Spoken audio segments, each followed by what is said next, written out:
വിശുദ്ധ ബൈബിളിൽ നിന്ന് അല്പസ്വല്പം പറയുവാൻ കർത്താവിൽ ശരണപ്പെടുന്നു. പ്രിയ ദൈവജനമേ, വിശുദ്ധ ബൈബിളിൽ നിന്ന് അല്പസ്വല്പം പറഞ്ഞ് സംസാരിക്കട്ടെ. താങ്കളുടെ വിലയേറിയ ശ്രദ്ധയെ ക്ഷണിച്ചുകൊള്ളുന്നു. പ്രിയ ദൈവജനമേ, ദൈവത്തെ സംസാരിക്കാൻ ദൈവകൃപയിൽ ശരണപ്പെടുന്നു. വടക്കനാക്കിക്കാവ്. വിശുദ്ധ ബൈബിളിൽ പഴയ നിയമ പുസ്തകത്തിൽ കാണുന്ന അബ്രഹാം വിശ്വാസികളുടെ പിതാവ്. സ്തോത്രം. അബ്രഹാമിനെ ഊരിൻ്റെ പട്ടണത്തിൽ ഊരിൻ്റെ പട്ടണത്തിൽ വിളിച്ച് തൻ്റെ ദേശത്തെയും ചാച്ചക്കാരെയും ബന്ധുക്കളെ തൊഴിലും ഭവനവും എല്ലാം വിട്ടിറങ്ങാൻ പറഞ്ഞപ്പോൾ, കാണിപ്പാനുള്ള ദേശത്തേക്ക് പുറപ്പെടുവാൻ പറഞ്ഞപ്പോൾ യാതൊരു എതിർപ്പും കാണിക്കാണ്ട് അബ്രഹാം ഇറങ്ങി പുറപ്പെട്ടു. എങ്ങോട്ടൊന്നില്ലാതെ യാത്ര പുറപ്പെട്ടു. ദൈവത്തെ വിശ്വസിച്ചു. ദൈവത്തിൻ്റെ വാക്ക് കേട്ട് തൊഴിലും വീടെല്ലാം ദേശം ഉപേക്ഷിച്ച് ഇറങ്ങിയപ്പോൾ അബ്രഹാമിന് ദൈവത്തിൽ വിശ്വാസമുണ്ടായിരുന്നു. വിശ്വാസികളുടെ പിതാവ് എന്നറിയപ്പെടുന്ന അബ്രഹാം പിന്നീട് വിശുദ്ധ ബൈബിൾ പഠിച്ചാൽ മനസ്സിലാക്കാം, ബഹുസമ്പന്നനായി തീർന്നു. സ്തോത്രം. ദൈവത്തിൻ്റെ വാക്ക് കേട്ട് എല്ലാം വലിച്ചെറിഞ്ഞെങ്കിൽ ദൈവം അബ്രഹാമിനോട് കൂടെ ഇരുന്നു. ദൈവത്തിൻ്റെ വാക്ക് കേട്ടനുസരിച്ച അബ്രഹാമിനെ കുറിച്ച് ദൈവത്തിന് പറയുവാനുള്ളത്. സ്തോത്രം. അബ്രഹാമിനോട് ചോദിക്കാതെ ദൈവത്തിന് എന്തെങ്കിലും ചെയ്യുവാൻ കഴിയുമോ? അബ്രഹാം ദൈവത്തെ അനുസരിച്ചവനാണ്. അപ്പോൾ ഭവനം വിടാൻ പറഞ്ഞപ്പോൾ ഭവനം വിട്ടു. തൊഴിൽ വിടാൻ ഉപേക്ഷിക്കാൻ പറഞ്ഞപ്പോൾ തൊഴിൽ ഉപേക്ഷിച്ചു. സ്തോത്രം. Praise the Lord. സ്തോത്രം. ദൈവത്തെ അനുസരിച്ച് അബ്രഹാമിനോട് ചോദിക്കാതെ ദൈവം ഒന്നും ചെയ്യുകയില്ല. സൊദോം ഗൊമോറയുടെ പാപപങ്കലിതമായ അവസ്ഥ കണ്ടപ്പോൾ ദൈവത്തിൻ്റെ ദൂതന്മാർ അബ്രഹാമിൻ്റെ അടുക്കൽ വന്നു. എന്നാൽ അബ്രഹാം തൻ്റെ സഹോദര കുടുംബത്തിന് വേണ്ടി, ലോകത്തിനും കുടുംബത്തിനു വേണ്ടി ഇടിവിൽ നിന്നു. ദൈവത്തോട് പ്രാർത്ഥിച്ചു. സൊദോം ഗൊമോറ കത്തിയെരിഞ്ഞു. ദൂതന്മാർ അബ്രഹാമിനെ വിട്ട് വീട്ടിൽ നിന്ന് പോയി. സൊദോം ഗൊമോറ കത്തിയെരിഞ്ഞു. അതിന് മുന്നമേ ലോകത്തിനെയും കുടുംബത്തെയും വീട്ടിൽ നിന്നിറക്കി പുറത്തു കൊണ്ടുവന്നു. ദൂതന്മാർ ദൈവത്തിൻ്റെ ഇതപ്രകാരം ലോകത്തിനെയും കുടുംബത്തെ രക്ഷിക്കുവാൻ, അബ്രഹാമിന്റെ ഇടയിൽ നിന്ന പ്രകാരം ലോകത്തിനെയും കുടുംബത്തെ രക്ഷിക്കുവാൻ ദൈവത്തിന് പ്രസാദമായി എന്ന് അവരോടൊരു കൽപ്പന പറഞ്ഞിരുന്നു. പുറകോട്ട് തിരിഞ്ഞു നോക്കരുത്. എന്നാൽ ലോകത്തിൻ്റെ ഭാര്യ തൻ്റെ വിട്ടുപോകുന്നതിലേക്ക് പുറകോട്ട് തിരിഞ്ഞു നോക്കി. അപ്പോൾ തന്നെ അവിടെ പുതുണായി നിന്നു. ലോകത്ത് രക്ഷപ്പെട്ടു. സ്തോത്രം. ലോകത്ത് രക്ഷപ്പെടാൻ കാരണം അബ്രഹാം ലോകത്തിന് വേണ്ടി ഇടിവിൽ നിന്നു. വിശ്വാസികളുടെ പിതാവായ അബ്രഹാം, ദൈവത്തെ അനുസരിച്ച് അബ്രഹാമിനോട് ചോദിക്കാതെ ദൈവത്തിനൊന്നും ചെയ്യുവാൻ സാധ്യമല്ല. കാരണം അബ്രഹാം ദൈവത്തെ അനുസരിച്ചവനാണ്. തൊഴിൽ വിട്ടു, വീട് വിട്ടു, ദേശം വിട്ടു, എല്ലാം വിട്ട് ദൈവത്തിൻ്റെ വാക്ക് കേട്ട് ഇറങ്ങിയവനാണ്. കാണിപ്പാനിരിക്കുന്ന ദേശത്തിൽ പുറപ്പെടുക എന്ന് പറഞ്ഞപ്പോൾ പുറപ്പെട്ടവനാണ്. ആരെയും ചോദിച്ചാൽ പറയാനുണ്ട് എങ്ങോട്ടാ പുറമേ പോണേ? ദൈവം കാണിപ്പാനിരിക്കുന്ന ദേശത്തേക്ക്. ഒന്നും നോക്കാണ്ട് ആൾക്കാർ പറയും വട്ടെന്ന്. എന്നാൽ ദൈവം അബ്രഹാമിനനുസരിച്ചു. അബ്രഹാം ബഹുസമ്പന്നനായി തീർന്നു. വിശ്വാസികളുടെ പിതാവായി തീർന്നു. ദൈവത്തിൻ്റെ സ്വന്തമായി തീർന്നു. സ്തോത്രം. നീ ഞാൻ ദൈവത്തെ അനുസരിക്കാൻ തയ്യാറുണ്ടോ? ദൈവത്തെ അനുസരിച്ച വ്യക്തിയാണോ? മത്തായി 28:19 പറയുന്നു, കർത്താവിൻ്റെ കൽപ്പനയാണ് സ്നാനം. സ്തോത്രം. മർക്കോസ് 16:16 പറയുന്നു, വിശ്വസിക്കുകയും സ്നാനമേൽക്കുകയും ചെയ്യുന്നവൻ രക്ഷിക്കപ്പെടും, വിശ്വസിക്കാത്തവൻ ശിക്ഷാവിധിയിലാകപ്പെടും. എന്താ വിശ്വസിക്കേണ്ടത്? കർത്താവിൻ്റെ പാപത്തിന് വേണ്ടി ക്രൂശിൽ യാഗമായി തീർന്നെന്നും ആ രക്തത്തെ യാഗപീഠത്തിൽ അർപ്പിച്ച രക്തത്തിൽ നിന്ന്, യേശുവിൻ്റെ രക്തത്തിൽ നിന്ന് എൻ്റെ പാപക്കാരെ കഴുകണമെന്ന് പറയുന്ന നിമിഷം പാപക്കാരെ കഴുകി കിട്ടുകയാണ്, ദൈവത്തിലാവുകയാണ്. അവർക്കുള്ളതാണ്. അപ്പോസ്തലപ്രവൃത്തി 2:38 മുതൽ 42 വാക്യങ്ങൾ പാപചുമം ചീട്ടിയാൽ അപ്പോസ്തലപ്രവൃത്തി 2:38 മുതൽ പറയുന്നു, നിങ്ങളുടെ പാപമോചനത്തിനായി മാനസാന്തരപ്പെട്ട് സ്നാനപ്പെടുവിൻ, എന്നാൽ നിങ്ങൾക്ക് പരിശുദ്ധാത്മാവെന്ന ദാനം ലഭിക്കും. വിശുദ്ധി, വേർപാട്, കൂട്ടായ്മ, അപ്പം നോർക്കൽ അനുഭവിക്കൽ, അപ്പോസ്തല ഉപദേശങ്ങൾക്ക് തുടങ്ങിയവയ്ക്ക് വേണ്ടി നിന്നാൽ അനുഗ്രഹിക്കപ്പെടുക തന്നെ ചെയ്യും. അടിസ്ഥാന ഉപദേശം അപ്പോസ്തല 2-ാം അധ്യായത്തിൽ മാനസാന്തര സ്നാനം ആത്മശാനം, വിശുദ്ധി, വേർപാട്, കൂട്ടായ്മ, അപ്പന്നുറുക്കൽ, അപ്പോസ്തല ഉപദേശങ്ങൾ തുടങ്ങിയ അപ്പോസ്തല ഉപദേശങ്ങൾക്ക് തുടങ്ങിയ അടിസ്ഥാന ഉപദേശത്തിൽ നിലനിന്നാൽ ഒരു ശക്തിക്കും നിന്നെ തകർക്കാൻ കഴിയുകയില്ല. ദൈവം നിന്നോട് കൂടെയിരിക്കും, നിന്നോട് കൂടെയിരിക്കും. നീ ദൈവത്തെ അനുസരിച്ചവനാണോ? ദൈവത്തിന്റെ കൽപ്പന പ്രമാണിച്ചവനാണോ? നിന്നെ ദൈവം ഒരു നാളും കൈവിടുകയോ തകർക്കോ സമ്മതിക്കുകയില്ല. നിന്നെ ദൈവത്തിന്റെ ഉള്ളംകരങ്ങളിലാണ്. സ്തോത്രം, സ്തോത്രം, സ്തോത്രം. നിന്റെ എൻ്റെ മധ്യസ്ഥയ്ക്ക് മുമ്പിൽ ദൈവം അത്ഭുതം പ്രവർത്തിക്കും. ജീവിച്ചിരിക്കുന്നവർക്ക് പരസ്പരം മധ്യസ്ഥ അണയ്ക്കാം, പരസ്പരം പ്രാർത്ഥിക്കാം, മധ്യസ്ഥത അണയ്ക്കാം. എന്നാൽ മരിച്ചവരോട് പ്രാർത്ഥിക്കാൻ പ്രമാണമില്ല. സ്തോത്രം. 1 തിമോഥെയോസ് 2:5. ക്രിസ്തു ഒരുവൻ മാത്രം മധ്യസ്ഥൻ. നമുക്ക് വേണ്ടി മരിച്ചു ഉയർത്തെഴുന്നേറ്റ യേശു ക്രിസ്തു. എന്നാൽ മറ്റു മരിച്ചവരെല്ലാം വിശുദ്ധിയിൽ ദൈവ കൽപ്പന പ്രകാരം ജീവിച്ച് നരകത്തിലേക്ക് കൽപ്പന പ്രകാരം ജീവിച്ചവർ വെളിപ്പാട് പുസ്തകത്തിൽ കാണുന്ന പോലെ ഉറങ്ങുകയാണ്. ജീവിച്ചിരിക്കുന്ന തങ്ങളെ പ്രവർത്തി ശ്രമിക്കേണ്ടതല്ലയോ? ഭക്തന്മാർ ഉറങ്ങുകയാണ്. ഈ കാഹളം ധ്വനിക്കുമ്പോൾ അക്ഷയരായി ജയിക്കാത്തവരെ ഉയർക്കും മരിച്ചു കേൾക്കുന്ന വിശുദ്ധന്മാർ. സ്തോത്രം. ദൈവസന്നിധി ഉറങ്ങുകയാണ്. സ്തോത്രം. വെളിപ്പാട് പുസ്തകത്തിൽ കാണുന്ന പോലെ അപ്രകാരം അല്ല. ക്രിസ്തു ഇപ്പോൾ വരികയാണെങ്കിൽ കർത്താവിൻ്റെ കൽപ്പന അനുസരിച്ച് അവർക്ക് രൂപാന്തരപ്പെട്ട് കർത്താവിനോടൊത്ത് കോടാനുകോടി വർഷം ജീവിക്കാം. മരിച്ച വ്യക്തിയാണെങ്കിൽ ഉയർത്തെഴുന്നേറ്റും കൊണ്ട് കാഹളം ധ്വനിക്ക് ഉയർത്തെഴുന്നേറ്റും കൊണ്ട് കോടാനുകോടി വർഷം കർത്താവിനോടൊത്ത് ജീവിക്കാം. എന്നാൽ സ്തോത്രം മധ്യസ്ഥ അണയ്ക്കാൻ മരിച്ചവരോട് പ്രാർത്ഥിക്കാൻ പ്രമാണമില്ല. മധ്യസ്ഥ അണയ്ക്കാൻ പ്രമാണമില്ല. അനേക മധ്യസ്ഥന്മാരില്ല. ക്രിസ്തു ഒരുവൻ എന്ന് പറഞ്ഞാൽ ഒരാൾ മാത്രം മധ്യസ്ഥൻ. എന്താണെന്ന് വെച്ചാൽ കർത്താവായ യേശു മാത്രമേ നമുക്ക് വേണ്ടി മരിച്ചിട്ടുള്ളൂ, മരിച്ചു ഉയർത്തെഴുന്നേറ്റിട്ടുള്ളൂ. സ്തോത്രം, സ്തോത്രം. ക്രിസ്തുവിനോട് മധ്യസ്ഥ അണയ്ക്കാം. ക്രിസ്തു നമുക്ക് വേണ്ടി, നമുക്ക് ഓരോരുത്തർക്കും വേണ്ടി പിതാവിന്റെ സന്നിധിയിൽ പക്ഷവാദം ചെയ്തുകൊണ്ടിരിക്കുകയാണ്. നിൽക്കട്ടെ, ഒരു വർഷം കൂടെ നിൽക്കട്ടെ. ഞാൻ വളം ഇടാം, ഞാൻ വെള്ളം ഒഴിക്കാം, ഞാൻ നോക്കട്ടെ എന്ന് നിർത്തിയിരിക്കുകയാണ്. നീ ഞാൻ കർത്താവിന് വേണ്ടി ഫലം കായ്ക്കാൻ തയ്യാറുണ്ടോ? കർത്താവിന് സാക്ഷിയാകാൻ തയ്യാറുണ്ടോ? കർത്താവിന് വേണ്ടി നിലനിൽക്കുവാൻ തയ്യാറുണ്ടോ? കർത്താവിന് വേണ്ടി എന്തെങ്കിലും ചെയ്യുവാൻ തയ്യാറുണ്ടോ? നീ കൊടുക്കുന്ന ഒരു ഗ്ലാസ് വെള്ളത്തിന് ദൈവം മറുപടി ഒന്ന് മാനിക്കും. ഈ ചെരുവിൽ ഒരുത്തിന് ഒരു ഗ്ലാസ് വെള്ളം കൊടുത്താൽ മറുപടി കിട്ടാതിരിക്കുകയില്ല. തിരുവചനം നീ കാണുന്നു. നീ ദൈവത്തിന് വേണ്ടി നിന്നിട്ടുണ്ടോ? ദൈവത്തിന് വേണ്ടി എന്തെങ്കിലും ചെയ്തിട്ടുണ്ടോ? ഒരു ട്രാക്ട് കൊടുക്കുകയോ ഒരു ലേഖ കൊടുക്കുകയോ യേശു ക്രിസ്തുവിനെ കുറിച്ച് വാക്ക് പറയുകയോ എന്തെങ്കിലും നീ ചെയ്തിട്ടുണ്ടോ? നീ ദൈവത്തെ ഇവിടെ ഉയർത്തിയാൽ, യേശുവിനോട് ഉയർത്തിയാൽ ദൈവദൂതന്മാരുടെ മുമ്പിൽ യേശു ക്രിസ്തു നിന്നെയും ഉയർത്തും. മാറ്റമില്ല. ബൈബിളിലെ വചനമാണ്. സ്തോത്രം, സ്തോത്രം, സ്തോത്രം, സ്തോത്രം, സ്തോത്രം. അനേക മധ്യസ്ഥന്മാരില്ല. ഇന്ന് കവലകളും മറ്റു സ്ഥലത്തും അനേക മധ്യസ്ഥന്മാരുടെ ഫോട്ടോകൾ കൂടുക. എന്നാൽ ബൈബിൾ 1 തിമോഥെയോസ് 2:5 ക്രിസ്തു ഒരുവൻ മാത്രം മധ്യസ്ഥൻ. ഒരുവൻ എന്ന് പറഞ്ഞ ഒരാള്. സ്തോത്രം. മറ്റുള്ളതെല്ലാം അന്യായ സഭകൾ, മറ്റു സമുദായ സഭകളുടെ അന്യായങ്ങൾ, വചനവിരുദ്ധ കാര്യങ്ങൾ, ദൈവത്തെ അംഗീകരിക്കാതെ, ബൈബിളിലെ വചനം അംഗീകരിക്കാതെ ഒരുവൻ മധ്യസ്ഥൻ എന്ന് പറയുമ്പോൾ വളരെ മധ്യസ്ഥരാക്കി കൂടുതൽ വെച്ച് മൈദി കത്തിക്കുകയും കുമ്പിടുകയും കുരിശു വരയ്ക്കുകയും ചെയ്ത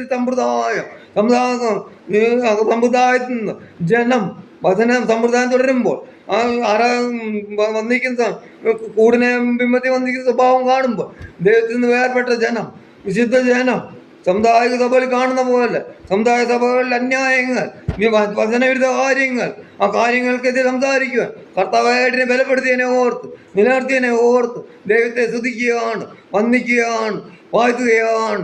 സത്യം ജനങ്ങൾ അറിയണം, സത്യത്തിലേക്ക് ജനങ്ങൾ കടന്നു വരേണം. ക്രിസ്തു ഒരു മധ്യസ്ഥൻ എന്ന് പറഞ്ഞാൽ അതിന് വ്യക്തമായിട്ട് മലയാള ഭാഷയിൽ എഴുതിയതാണ്, ഇംഗ്ലീഷ് ഭാഷയിൽ എഴുതിയതാണ്, ഏത് ഭാഷയിൽ എഴുതിയതാണ്? 1 തിമോഥെയോസ് 2:5 ക്രിസ്തു ഒരുവൻ മാത്രം മധ്യസ്ഥൻ. ഒരുവൻ എന്ന് പറഞ്ഞ ഒരാൾ മാത്രം, ആ കർത്താവായ യേശു ക്രിസ്തു മാത്രം നമുക്ക് വേണ്ടി പിതാവിൻ്റെ വലത്ത് ഭാഗത്തിരുന്ന് കർത്താവായ യേശു ക്രിസ്തു മധ്യസ്ഥാനിച്ചുകൊണ്ടിരിക്കുകയാണ്, പ്രാർത്ഥിച്ചുകൊണ്ടിരിക്കുകയാണ്, അപേക്ഷിച്ചുകൊണ്ടിരിക്കുകയാണ്. ക്രിസ്തു മരിച്ചു, അടക്കപ്പെട്ടു, 3-ാം ദിവസം ഉയർത്തെഴുന്നേറ്റു, ഇന്നും ജീവിക്കുന്നു. ഒരേ ഒരാൾ, അങ്ങനെ ഒരേ ഒരാൾ, ആർക്കും അങ്ങനെ ഒരേ ഒരാൾക്ക് മധ്യസ്ഥനായിട്ടിരിക്കുവാൻ കഴിയുകയില്ല. വെളിപ്പാട് പുസ്തകത്തിൽ കാണുന്ന പോലെ മറിച്ചവർ തങ്ങളെ പ്രവർത്തനം ശ്രമിക്കേണ്ടതല്ലയോ? എന്നാൽ ക്രിസ്തു മരണത്തെ ജയിച്ചുകൊണ്ട് ഉയർത്തെഴുന്നേറ്റു, സാത്താന്റെ തലയെ കാൽവരിയിൽ തകർത്തു തളച്ചു. സ്തോത്രം. മരണാധികാര പിശാചിന് പിടിച്ചു വാങ്ങി. ഇന്ന് കർത്താവ് യേശു ക്രിസ്തു തന്ത്രപൂർവ്വം മരണാധികാരം പിശാചിന്റെ കൈ പിടിച്ചു വാങ്ങി. എന്നാൽ ഇനി എൻ്റെ യേശു അറിയാണ്ട് ഇനി ഒരുത്തരും മരിക്കുകയില്ല. ഒരുത്തരും ഒരാളാകണമെങ്കിൽ ഒരെല്ല ഇളകണമെങ്കിൽ കർത്താവ് അറിയണം. ഒരു തലയിൽ നിന്നൊരു മുടിനാല് കൊഴിഞ്ഞു പോകണമെങ്കിൽ കർത്താവ് അറിയണം, യേശു അറിയണം. യേശു അറിയാണ്ട് ഒരു പോറൽ പോലും നിനക്ക് വരുത്തുക ദൈവം അനുവദിക്കുകയില്ല. എബ്രാഹിം ബാലന്മാരെ തീച്ചുളയിലേക്ക് ഇട്ടപ്പോൾ തീച്ചുളയിൽ 4-ാമനായി ഇറങ്ങി വന്ന് ക്രിസ്തു അവരെ രക്ഷിച്ചെങ്കിൽ അവർ പൊള്ളൽ പോലും മേലെ കാണ്ട് അവരുടെ ബാലന്മാര് 3 പേര് തീയിലേക്ക് തീകുണ്ടത്തിലേക്ക് ഇട്ടപ്പോൾ യേശു ഇറങ്ങിയത് 4-ആളായി. 4-ാമൻ 4 പേരായി. രാജാവ് ചോദിക്കുകയാണ്, നാം 3 പേരെയല്ലയോ തീയിലേക്ക് ഇട്ടത്, ഇപ്പോൾ എങ്ങനെ 4 പേർ? കർത്താവ് യേശു ക്രിസ്തു തീയിലേക്ക് ഇറങ്ങി വന്നു. തീയുടെ ബലത്തേക്കെടുത്ത് ജനങ്ങൾക്ക് ബോധ്യപ്പെട്ടു, രാജാവിനും ബോധ്യപ്പെട്ടു. ബാലന്മാർ ബാലന്മാർ ദൈവം, ജീവനുള്ള ദൈവം. ശദ്രക് മേശക് അബ്ദനഗോ ഈ 3 പേരെയാണ് തീയിലിട്ട് അവരുടെ ദൈവം ജീവനുള്ള ദൈവമെന്നും അവരുടെ ദൈവത്തെ പ്രാർത്ഥിക്കണമെന്നും സ്തോത്രം സ്തോത്രം ജനത്തിന്റെ രാജാവിന് ബോധ്യപ്പെടുവാൻ തീക്കൂട്ടത്തിലേക്ക് വീണാലും സിംഹക്കുഴിയിലേക്ക് എറിയവേ ദാനിയേൽ ആ സിംഹക്കുഴിയിൽ നിന്ന് സിംഹം കേടുമരുത്താൻ രക്ഷിച്ചെങ്കിൽ രാജാവ് നോക്കിയപ്പോൾ പിറ്റേ ദിവസം നോക്കിയപ്പോൾ ദാനിയേലൊരു കേട് സംഭവിച്ചിട്ടില്ല. ദാനിയേൽ സിംഹം തൊട്ടില്ല. എന്നാൽ ദാനിയേൽ സിംഹക്കുഴിയിലേക്ക് ഇടാൻ പറഞ്ഞവരെ സിംഹക്കുഴിയിലേക്ക് ഇട്ടപ്പോൾ സിംഹം പിച്ച് ചീന്തി തിന്നുകയും ആ കുന്നുകളയുകയും ചെയ്യുന്ന തിന്നുകയും ചെയ്തു. എന്താ? ദാനിയേലിന്റെ ദൈവം ജീവനുള്ള ദൈവം രാജ്യത്തെ ജനത്തിനും ബോധ്യപ്പെട്ടു. ഞാൻ ചില പ്രദേശങ്ങളിലൂടെ കടന്നു പോകുന്നെങ്കിൽ അതിന് മധ്യ ദൈവത്തിന്റെ പ്രവൃത്തിയുണ്ട്. ദൈവത്തിന്റെ പ്രവൃത്തിയുണ്ട്. ദൈവം അറിയാതെ ഒരില പോലും കൊഴുകയില്ല, ഒരു മുടിനാല് പോലും കൊഴുകയില്ല. നിന്നെയും എന്നെയും മാനിക്കുവാൻ കർത്താവ് പദ്ധതി ഇട്ടിട്ടുണ്ട്. ഇത് കർത്താവിന്റെ പദ്ധതിയാണ് നമ്മൾ ഓരോരുത്തരും. ആ പദ്ധതിയെ തകർക്കുവാൻ ഒരു ശക്തിക്കും കഴിയുകയില്ല. ഇത് മോശക്കുഞ്ഞ് ജനിക്കുക, അതിന് ജനിച്ചു വളരാതിരിക്കുവാൻ രാജാവ് പദ്ധതി ഒരുക്കിയെങ്കിൽ മോശക്കുഞ്ഞിനെ കൊട്ടാരത്തിൽ തന്നെ വളർത്തുവാൻ ദൈവത്തിന് പദ്ധതി ഉണ്ടായിരുന്നു. ദൈവം നിവർത്തിച്ചെടുത്തു. യേശു കുഞ്ഞിനെ കൊന്നു കളയുവാൻ സാത്താൻ പരിപാടിയിട്ടെങ്കിൽ, രാജാവ് പരിപാടിയിട്ടെങ്കിൽ യേശു ക്രിസ്തുവിനെ അവിടെ നിന്ന് മാറ്റിങ്ങുണ്ട്, മറ്റു സ്ഥലത്തേക്ക് മാറ്റിങ്ങുണ്ട്, ആ രാജ്യത്ത് മാറ്റിങ്ങുണ്ട് ആ യേശു ക്രിസ്തുവിനെ ജീവിക്കുവാൻ 33 തിരുവയസ്സ് വരെ ജയവേരി മോയ്ക്ക് ജീവിക്കുക ദൈവം നൽകി. ദൈവം സഹായിച്ചു. ദൈവം ഇട്ട് നൽകി. ആ യേശു ക്രിസ്തു 33.5 വയസ്സ് തന്റെ മുഴു രക്തവും മുഴു മാനവജാതിയെ സ്നേഹിച്ചത് കൊണ്ട് കാൽവരി ക്രൂശിൽ യാഗമായി തീർന്നു. അവന്റെ രക്തം സകല പാപവും പോകി ശുദ്ധീകരിക്കുന്നു. എൻ്റെ യേശുവിൻ്റെ രക്തത്താൽ കഴുകപ്പെട്ട വ്യക്തിയാണോ നീ ഞാൻ അങ്ങനെ കഴുകപ്പെട്ട വ്യക്തിയാണെങ്കിൽ അപ്പോസ്തല പ്രവൃത്തി 2:38 മുതൽ 42 വരെയുള്ള വാക്യങ്ങൾ അപ്രകാരം ജീവിച്ച വിശുദ്ധി മാനസാന്തര സ്നാനം, ആത്മസ്നാനം, വിശുദ്ധി, വേർപാട്, കൂട്ടായ്മ, അപ്പന്നൂർക്ക്, അപ്പോസ്തല ഉപദേശങ്ങൾ എന്നിവ നിലനിന്നാൽ ഒരു ശക്തിക്ക് തകർക്കാൻ കഴിയുകയില്ല. ഒരുത്തിനും നിന്റെ ഒരു വാതിൽ നിന്റെ കൂടാരത്തിന് അടുക്കുകയില്ല. കർത്താവിന്റെ കൽപ്പന അനുസരിക്കാൻ തയ്യാറുണ്ടോ? കർത്താവ് അസഭായോ ഉപേക്ഷ വിചാരിക്കാതെ സ്തോത്ര സ്തോത്ര സ്തോത്ര കർത്താവിന് വേണ്ടി നിൽക്കുവാൻ തയ്യാറുണ്ടോ? സ്തോത്ര സ്തോത്ര സ്തോത്ര സ്തോത്ര കർത്താവ് നിന്നെ നിലനിർത്തുക തന്നെ ചെയ്യും. നീ സ്തോത്ര സ്തോത്ര സ്തോത്ര സ്തോത്രം.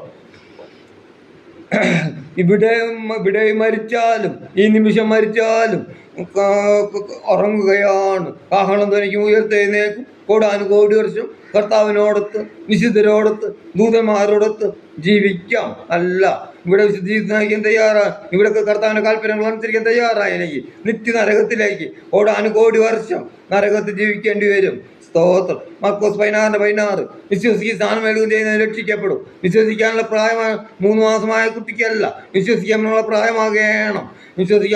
അതാണ് മർക്കോസ് 16:16 വ്യക്തമായി പറയുന്നു. വിശ്വസിക്കുകയും സ്നാനമേൽക്കുകയും ചെയ്യുന്നവൻ രക്ഷിക്കപ്പെടും. വിശ്വസിക്കാത്തവൻ ശിക്ഷാവിധിയിലാകപ്പെടും. സ്തോത്രം. Price the Lord. നീ ദൈവത്തെ അനുസരിക്കുവാൻ തയ്യാറുണ്ടോ? വിശ്വസിക്കുവാൻ തയ്യാറുണ്ടോ? കൽപ്പനയാകുന്ന സ്നാനം എടുക്കാൻ തയ്യാറുണ്ടോ? മത്തായി 28:19 പറയുന്നു, കർത്താവിന്റെ കൽപ്പനയാണ് സ്നാനം. ആ കൽപ്പന നീ നിരസിച്ചാൽ, കർത്താവിന്റെ കൽപ്പനകളെ നിരസിച്ചാൽ കർത്താവ് നിത്യദണ്ഡനത്തിന്, നിത്യപീഡനത്തിന്, നരകത്തിലേക്ക് തള്ളിയിടുന്ന നിമിഷങ്ങളാണ്. എന്നാൽ നിരക്ഷിക്കപ്പെട്ട് സ്നാനപ്പെട്ട് ദൈവകൃപയിൽ നിന്നാൽ ദൈവം നിന്നെ കരങ്ങളിലെടുക്കും. ആ ഉന്നതങ്ങളിൽ വാഹനമേറി ഓടുമാറാക്കും. സ്തോത്രം. നിന്നെ ഒരു അത്ഭുത വിഷയമാക്കി മാറ്റും. സ്തോത്രം സ്തോത്രം സ്തോത്രം. സ്വന്തം ശക്തി ഉണ്ടോ? വിശുദ്ധ ജീവിതം നയിക്കാൻ തയ്യാറുണ്ടോ? കർത്താവ് മാനസാന്തരപ്പെട്ട് സ്ഥാനപ്പെട്ടവർ വിശുദ്ധ ജീവിതം നയിക്കുകയാണ്. വിശുദ്ധ ജീവിതം നയിക്കാൻ തയ്യാറുണ്ടോ? സ്വന്തം ശക്തി ഉണ്ടോ? ഭക്തി ഉണ്ടോ? വിശുദ്ധ ജീവിതം നയിക്കാൻ കഴിയുകയില്ല. ദൈവത്തിന്റെ കൃപ വേണം. ആ കൃപയ്ക്കായി ദൈവത്തിനോട് നമുക്ക് യാചിക്കാം. ദൈവത്തിന്റെ കൃപ ഉണ്ടെങ്കിൽ മാത്രമേ വിശുദ്ധ ജീവിതം നയിക്കാൻ കഴിയുകയുള്ളൂ. വിശുദ്ധ ജീവിതം അപ്പം നിർക്കാൻ അനുഭവിക്കുക. കൂട്ടായ്മ വിശുദ്ധ ജീവിതം അപ്പം നിർക്കാൻ അനുഭവിക്കുക. അപ്പോസ്തല ഉപദേശം തുടങ്ങിയ അപ്പോസ്തല ഉപദേശം നിലനിന്ന് നിന്നെ ശക്തിക്ക് തകർക്കാൻ കഴിയുകയില്ല. നോഹയ്ക്ക് ദൈവത്തിന്റെ കൃപ ലഭിച്ചു. സ്തോത്രം, സ്തോത്രം. കൃപ ലഭിച്ച നോഹ അതുരമായി കണ്ടിട്ടില്ല ജനം. എന്നാൽ ദൈവത്തിന്റെ വാക്കുപ്രകാരം ഒരു പെട്ടകമുണ്ടാക്കി.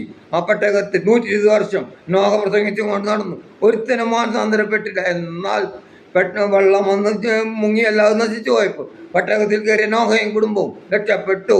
കുറച്ച് ചില ജീവജാലങ്ങളും. സ്തോത്രം. എന്താ കാരണം? ദൈവത്തിന്റെ വാക്ക് നോഹയ്ക്ക് ദൈവത്തിന്റെ കൃപ ലഭിച്ചു. നോഹയും കുടുംബവും രക്ഷപ്പെട്ടു. ബാക്കിയുള്ളവരും ആരും വിശ്വസിച്ചില്ല വെള്ളം വരുമെന്ന്. അതിൽ വെള്ളം മഴ പെയ്തിട്ടില്ല. വെള്ളം വന്നെല്ലാം മുങ്ങി നശിക്കുമ്പോൾ നോഹയും കുടുംബം പെട്ടകത്തിന് വാതി ദൈവം അടച്ചു. ആർക്കും പെട്ടകത്തിൽ കയറാൻ സാധ്യമല്ല. ഇനി നമ്മൾ ഈ ലോകത്ത് ജീവിക്കുമ്പോൾ കർത്താവായ യേശു എത്രയും പെട്ടെന്ന് മടങ്ങി വരും. എത്രയും പെട്ടെന്ന് കർത്താവ് സഭയിലോട്ട് ചേരുവാൻ കർത്താവ് സഭയിൽ അങ്ങ് പോകാൻ തയ്യാറുണ്ടോ? പെട്ടകത്തിന് ദൈവം അടച്ചു കഴിഞ്ഞാൽ പിന്നെ ഒരുത്തനും രക്ഷ കിട്ടുകയില്ല. ഈ കർത്താവിന്റെ ക്രിസ്തു പെട്ടകം പിന്നെ ക്രിസ്തുവിന് ആ ക്രിസ്തുവിലേക്ക് വരുന്നില്ല എങ്കിൽ, ക്രിസ്തുവിന്റെ സഭയിലേക്ക് വരുന്നില്ല എങ്കിൽ എന്ത് സംഭവിക്കും? ക്രിസ്തുവിനനുസരിക്കുന്നില്ല എങ്കിൽ എന്ത് സംഭവിക്കും? കോടാനുകോടി വർഷം ഗുരു ഗന്ധവുമുള്ള തിരിച്ചുകൊളയുള്ള നരകത്തിലേക്ക് മാറ്റപ്പെടും. ഏത് വേണം? മദ്യം വേണോ? മയക്കുമരുന്ന് വേണോ? ജീവൻ വേണോ? കർത്താവിനോട് കോടാനുകോടി വർഷം ജീവിക്കണോ? ഏതാണ് തീരുമാനിക്കാൻ? എനിക്ക് അവകാശം തന്നിരിക്കുകയാണ്, സമയം തന്നിരിക്കുകയാണ്. ഏത് വേണേലും തിരഞ്ഞെടുക്കാം. മദ്യം വേണമോ? വിശുദ്ധ ബൈബിൾ പ്രകാരം ജീവിതം വേണം. ഏതും തിരഞ്ഞെടുക്കാൻ അവകാശമുണ്ട്. കർത്താവിന് വേണ്ടി നിലനിന്നാൽ, കർത്താവിന്റെ കൽപ്പനകൾ അനുസരിച്ചാൽ കർത്താവ് ശക്തിയോടെ ഉപയോഗിക്കും. കർത്താവ് ശക്തിയോടെ കരങ്ങളിലെടുക്കും. നിന്നെ എന്നെ മാനിക്കുക. സ്തോത്രം, സ്തോത്രം, സ്തോത്രം, സ്തോത്രം. അവങ്കിലേക്ക് നോക്കി പ്രകാശിതരായി, യേശുവിലേക്ക് നോക്കി പ്രകാശിതരായി. അവരെ മുഖം ലജ്ജിച്ചു പോയതുമില്ല. സ്തോത്രം, സ്തോത്രം. നീ ഞാനും യേശുവിന്റെ മുഖത്തേക്ക് നോക്കുവാൻ തയ്യാറുണ്ടോ? ദൈവം സർവശക്തൻ, സർവവ്യാപി, സർവജ്ഞാനി, സർവവല്ലഭൻ ആ യേശുവിന്റെ മുഖത്തേക്ക് നോക്കി ജീവിക്കുവാൻ എല്ലാവർക്കും കൃപ ലഭിക്കട്ടെ എന്ന് പ്രാർത്ഥിച്ചുകൊണ്ട് സ്തോത്രം, സ്തോത്രം. വാക്കുകൾ വിരമിക്കുന്നു. ഡിറ്റോ വടക്കൻ Akkikkavu. Praise the Lord. Hallelujah. സ്തോത്രം.